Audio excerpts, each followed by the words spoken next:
So hi everyone, and in this video I'll be discussing GradReady's comprehensive GAMSAT preparation strategy to help you perfect your study technique and to ace your GAMSAT exam. So I'm excited to share our advice for the GAMSAT, and I'll be breaking this video into 5 different parts.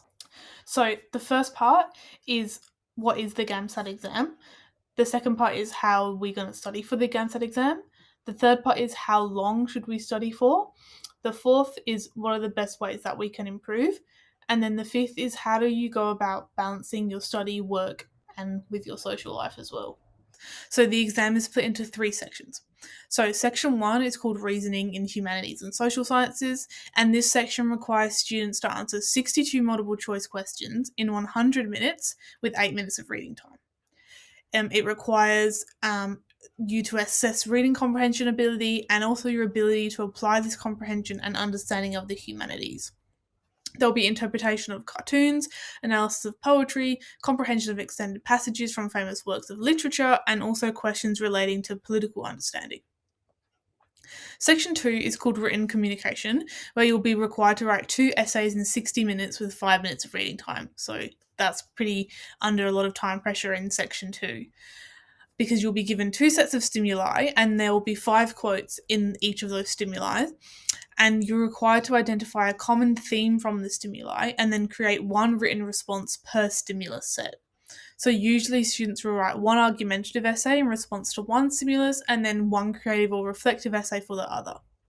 And then the third and final section is called Reasoning in the Biological and Physical Sciences, and you'll be given 150 minutes with 8 minutes of reading time to answer 75 MCQs.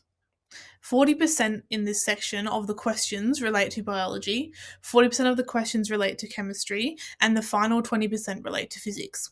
So in this section, ASA advises that students should have a knowledge of biology and chemistry to a first year university level, and then with physics, it should be knowledge to a year 12 level. This section, so section 3, is also double weighted. So this means that it is the most important section of the GAMSAT exam. So now that we understand what the GAMSAT actually is and what's involved, what is the best way to study for such a long and grueling exam when even the thought of starting preparation can feel overwhelming? Well, there's many diverse and conflicting opinions about the best way to study for the GAMSAT exam, but at GradReady, we've taken a more of a step-by-step approach to help you start with your GAMSAT preparation. So a great thing about our approach is that it's customizable on an individual basis so that every person can have the best framework to prepare. So our framework is split into 5 different steps. So step 1 is to plan a GAMSAT study schedule. Step 2 is to organise your GAMSAT study to be effective. Step 3 is to target your GAMSAT study. Step 4 is to actually now practice for the GAMSAT exam. And then step 5 is to maximise your spare time. Okay, so let's delve into step 1, the most crucial step for effective study, which is creating a study plan. So you should be planning your study month by month, week by week, day by day, and often by hour. And this is typically necessary to ensure that you're well covered in all of the sections of the GAMSAT exam, and it allows you to achieve the necessary amount of question-based practice. So when you're creating your goals, they should be created to follow the SMART algorithm. So what is the SMART algorithm? Well, each letter of the acronym SMART represents a different part of the goal.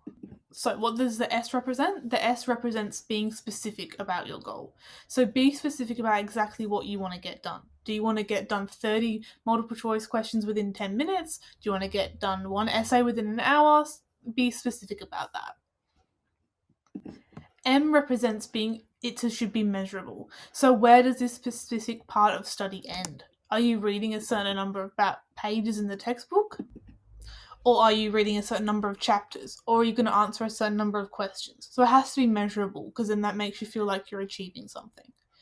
This leads on to the next point, which is A, which is it should be achievable. Is the goal you've set realistic? Can you read every piece of English literature prior to the exam? No, you probably can't, so make sure that your goal is achievable and that you'll get that satisfaction from achieving it. Letter R represents, is the goal relevant?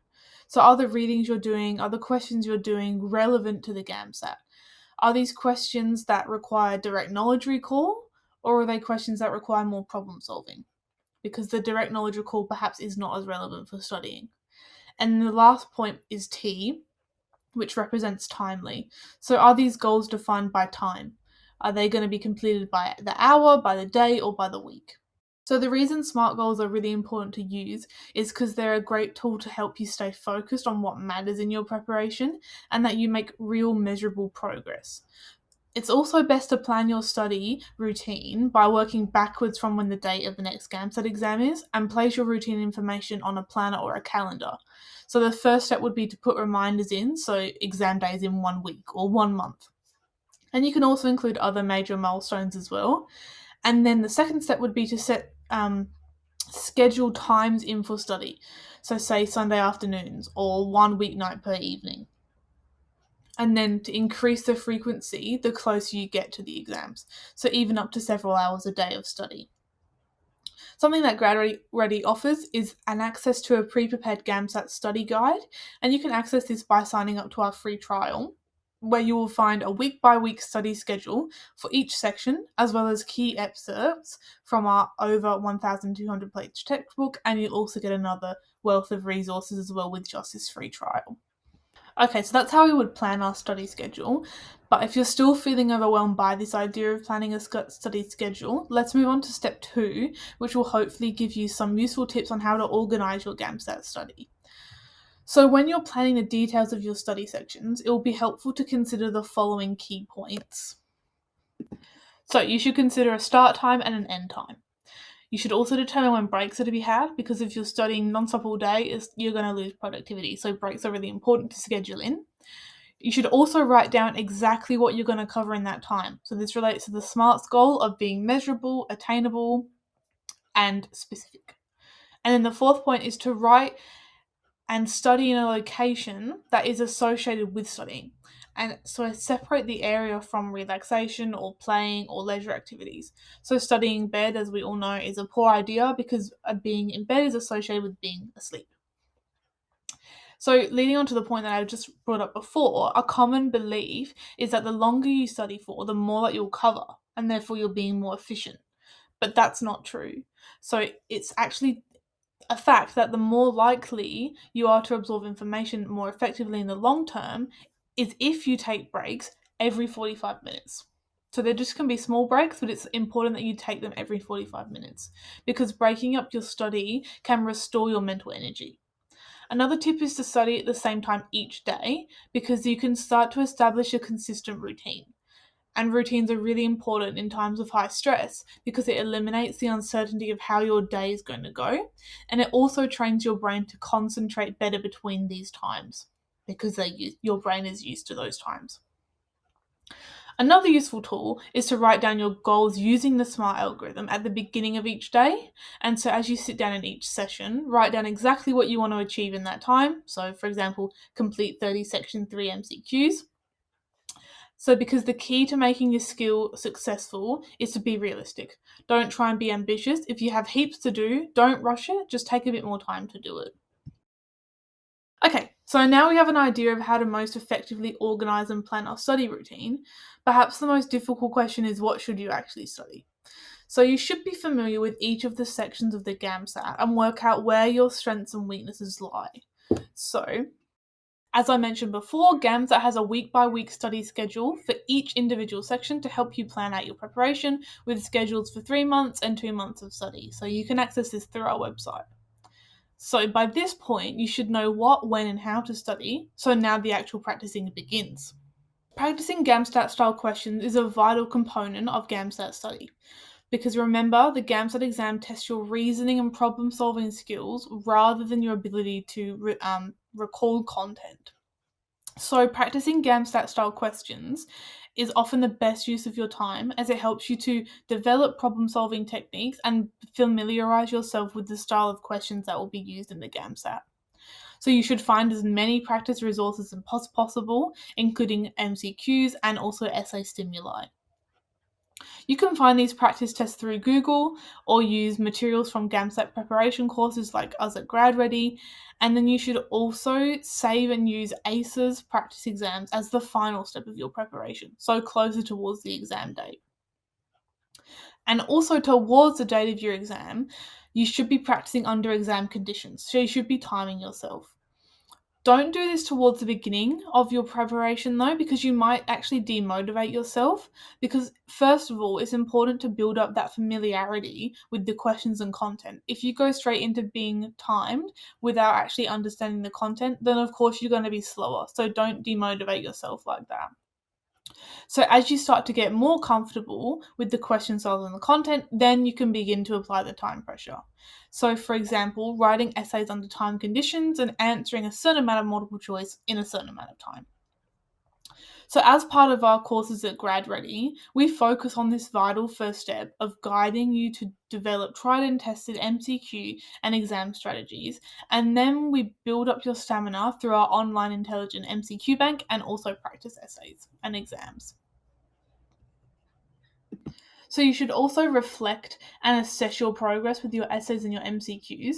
So you could get a family friend or a family member to mark your essays and then use this feedback to improve as well. Another important tip is to actually read your essays out loud, because this is super useful in seeing whether it sounds well structured or whether there are any sentences that don't flow. When reflecting on your MCQs, it's really important to consider the questions you got wrong and work out why. Was it a simple error, or does it point to an area of weakness that perhaps you need to spend more time on? So a handy thing to do is to make a list of topics that you appear to keep struggling with and then revise them and revisit them when you have the time and energy.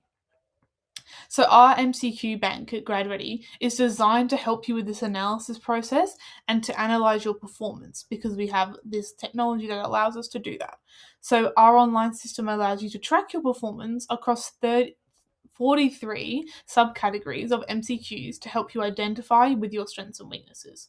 So it also provides you with the knowledge to help you identify your strengths and weaknesses, as well as giving you relevant resources such as chapter text, textbook chapters and videos at a click of a button, so you can go back and revisit that content that you're maybe not so sure on.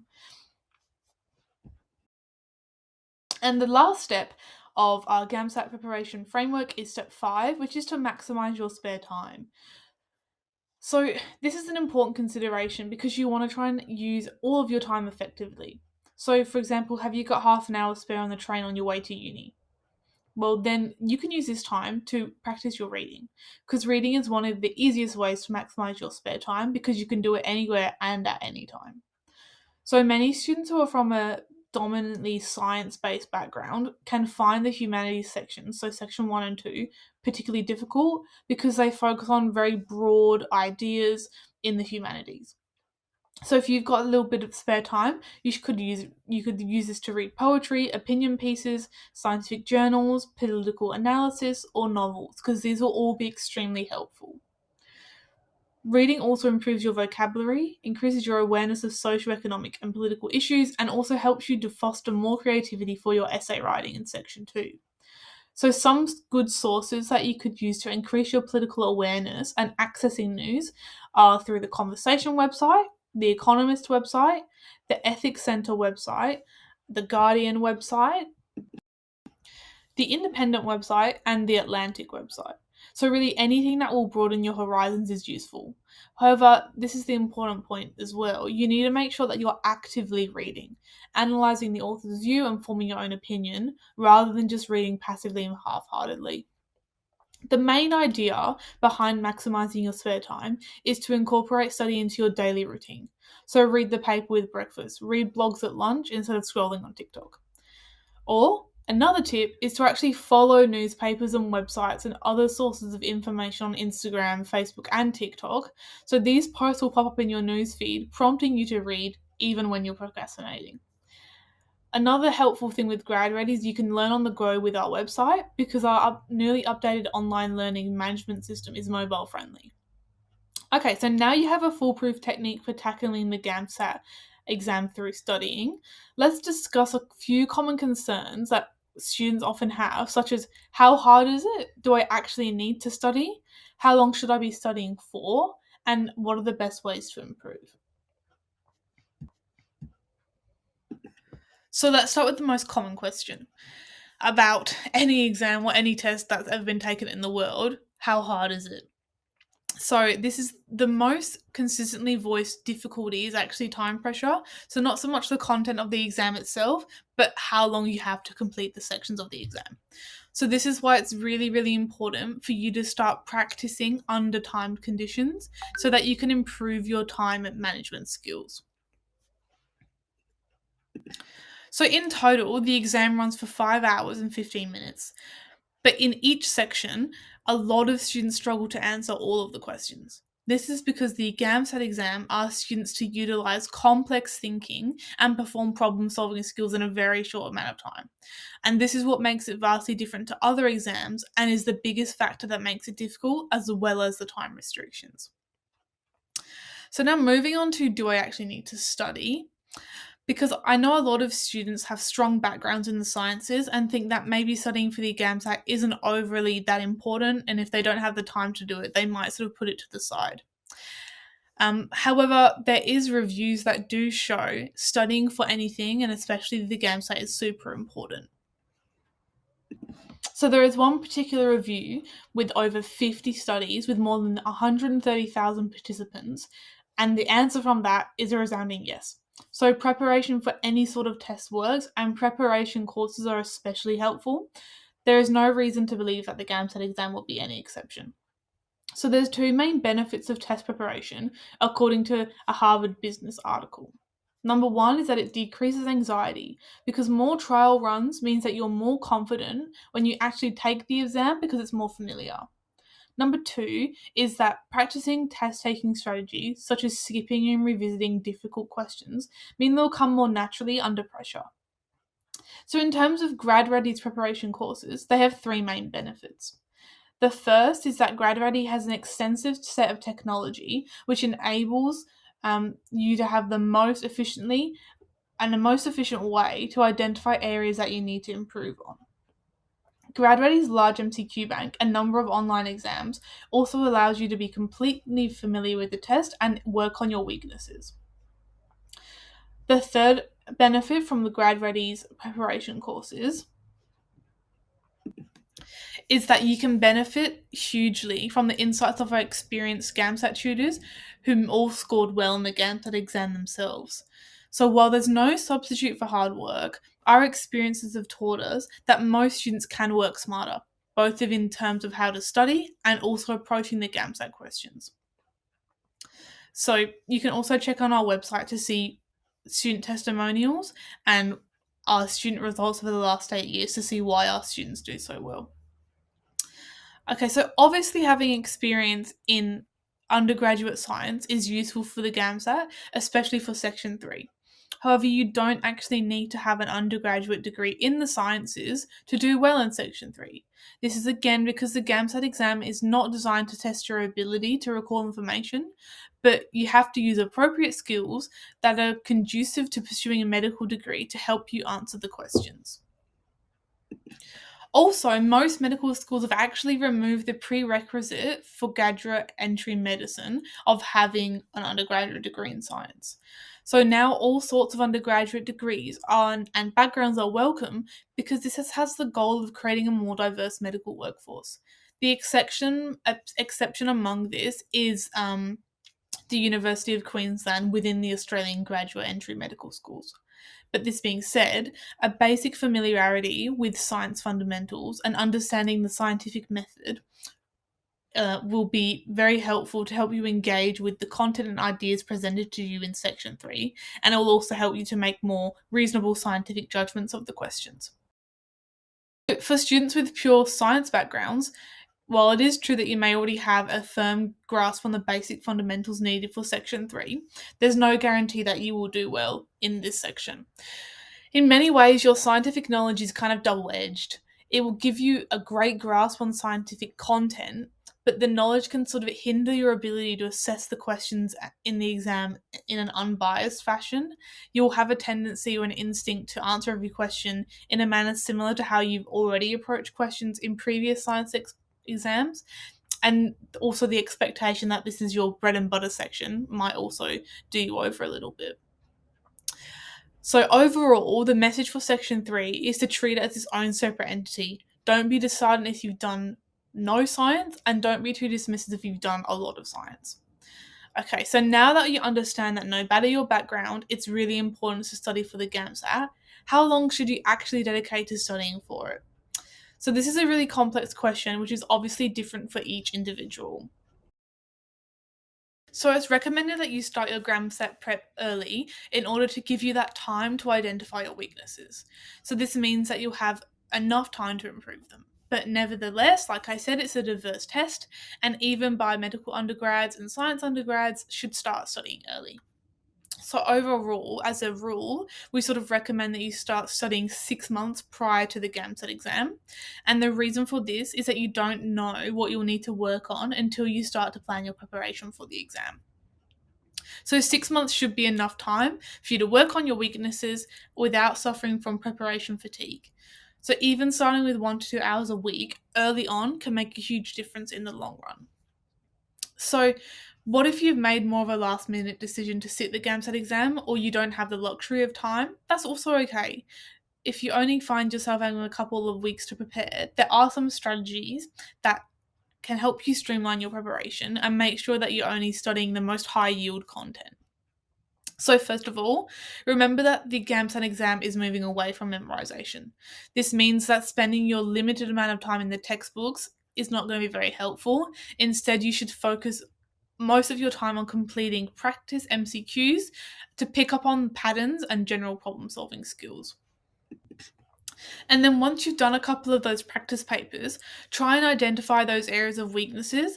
Once you've found those weaknesses, focus a big chunk of the remainder of your time working on this. So although it feels less daunting to work on the things you already know, there's not a huge amount of usefulness in doing this because you already know them. So there's no point repeating it. The third point is that even if you have a limited time to study, make sure that you don't neglect any section. Section 1, 2, and 3 are all just as important as each other. So finally, you may be already watching this having already sat the GAMSAT exam, but don't feel disheartened about this, as it's really typical for students to sit the exam more than once. So now I'll move on to how you can best ensure that you can improve between different sittings of the GAMSAT exam. So if you're looking to resit the exam, it's best to go back to basics. Go back to goal setting with a SMART algorithm. You should think about all the things you want to cover for each section and write them down. Then prioritize these and study them and set their achievement within this goal-based framework, and then start planning. If you've already experienced a GAMSAT exam before, you've already gone through the arduous motions and you know exactly what to expect.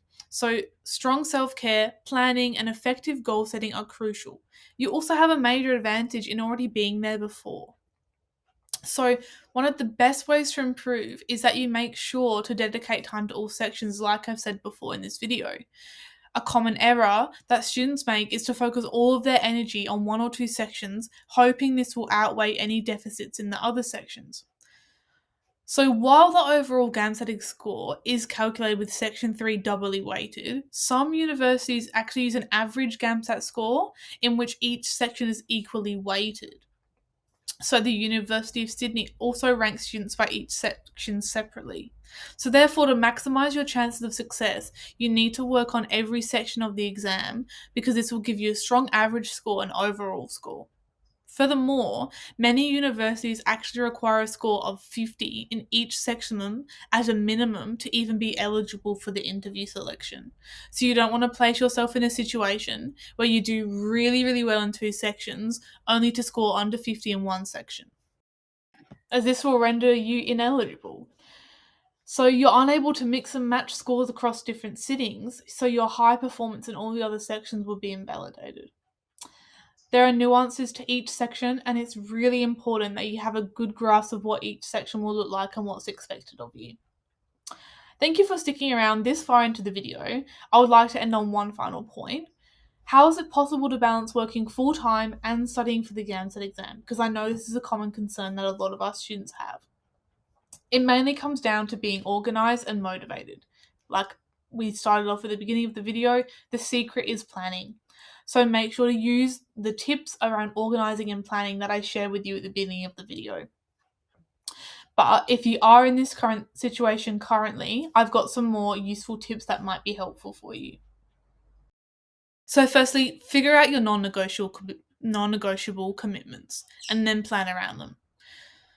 The second step is to be prepared to sacrifice your weekends and some social engagements. Sometimes, if you're pushed for any time of studying in the week, you're going to have to use the weekend, or you're going to have to miss out on some social events such as a party to try and prioritize this.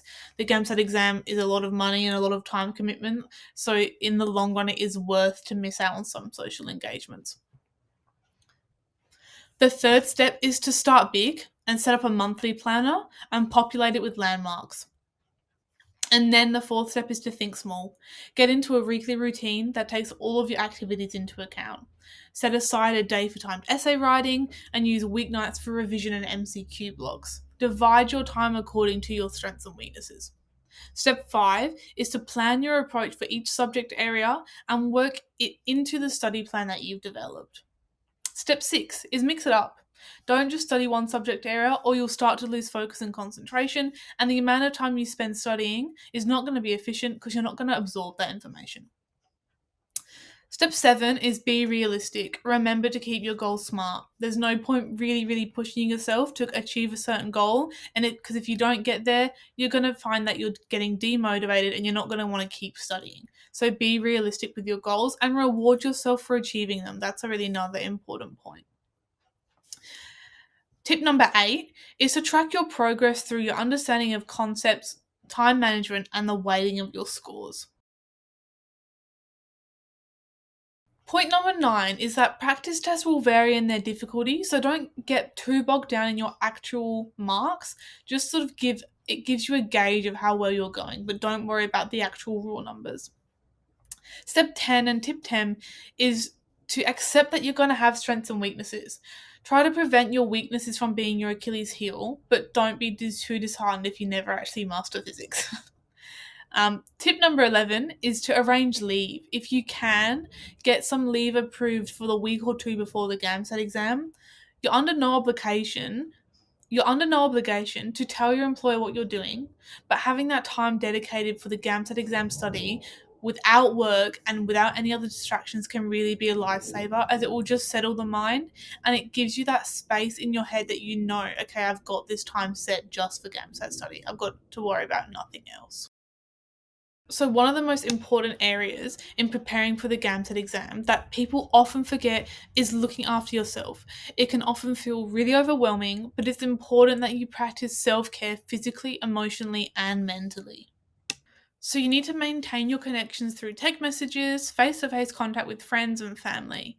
You need to set aside the time to spend valuable and meaningful time with those people who form important support structures in your life. Moreover, part of effective study for GAMSAT is safeguarding against burnout and loss of interest. So ensure that you're well connected to those who can support you through the emotionally distressing times and haul you out of these depressive shadows or anxious whirlpools. If you find yourself caught in a dark place, secondary to GAMSAT exam study or a mixture of life's throngs, empower yourself with the courage to seek help and speak with a guidance counsellor, your family doctor, or a trustworthy individual who can empathise with your situation and help you find a way out. At the end of the day, we've all got different priorities and commitments, so you need to figure out what works for you. But if you can plan ahead and be prepared for a hectic few months, you can at least tackle everything head on and with the most knowledge that you can. And at GradReady, we offer a 1,200 page plus textbook with accompanying videos to help you as our students establish these foundational skills that are essential. So the second step is to apply your knowledge and develop a GAMSAT exam and MCQ strategy. And this is where GradReady's live classes come in handy because our expert tutors can focus on helping you develop effective and efficient exam strategies. We're also aware that in recent years, the GAMSAT exam has shifted to more of a reasoning skill focused test. So now we have evolved our courses accordingly to fit that. So our courses have a strong focus on learning to dissect MCQs. And then the third and final step is to practice with realistic questions under timed exam conditions. And as a GradReady student, you'll have access to 8 online practice exams, as well as over 4,000 MCQs, and also 2 realistic mock exams. I hope you found this video really helpful, and don't forget that here at GradReady, we will take the utmost pleasure in helping you achieve your medical school goals. Please feel free to like, comment, and subscribe. We will also put a link in the description box, which will lead you to our blog page about this topic if you want to learn more. Good luck with your studies and for the GAMSAT exam, and thank you for watching.